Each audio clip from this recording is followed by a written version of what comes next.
Okay, so in this video, I'm going to teach you how to derive equations para hindi naman kayo masyadong mahirapan sa ating physics class.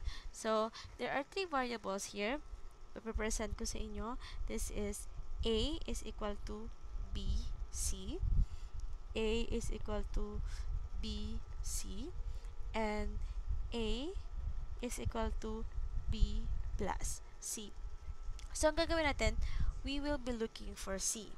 Ulitin ko ha, we will be looking for C. C.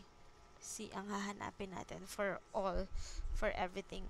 So, for this part, what can we say about the operation between B and C? Since magkatabi lang sila, ang magiging operation nila ay multiplication. So, since they are multiplication, ang gagawin mo dito para makuha si C ay you divide both sides by B. Bakit po kailangan si B?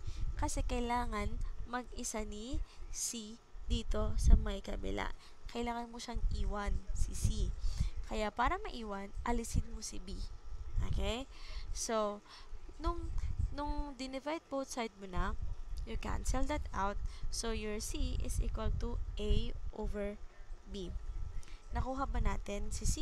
Yes. Okay? Were we able to manipulate the equation? Yes. Okay. So, next naman. You have this, fraction. Tama? Or division ang kanilang, division yung kanyang operation. Pagka mga ganitong situation or cases or equations, ang gagawin natin, you cross-multiply both of them. Cross-multiply mo, ulitin ko ha, cross-multiply mo, so, si A at saka si B. So, B is equal to AC. Therefore, we can go back to how we manipulated this. Siyempre, ang kukunin natin ay si C, you divide both sides by A. This will be cancelled. So, your C is equal to B over A. Okay? That's it. Next. Meron din naman po tayong A is equal to B plus C. What can we say about the operation? Addition siya, tama? But this is also applicable in subtraction. So, how are we going to do that? We do not divide both of them by B over B and then cancel. No, that's wrong. Okay? Huwag natin gawin yon. So, ang gagawin po natin ay ito-transpose natin si B.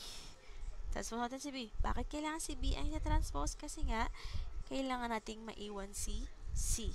Transpose natin sa kabila. Transpose natin.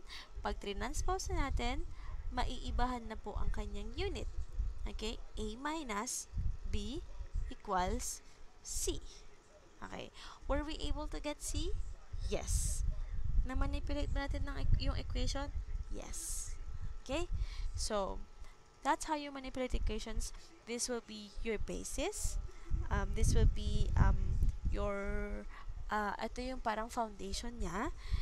Basta kapag nakakita kayo ng multiplication, you divide it by the other variable, and then pagka naman fraction, you cross-multiply it, and kapag naman addition at subtraction, you transpose it into another equal sign. Sa other side ng equal sign. Okay, so that's it. Thank you so much for listening.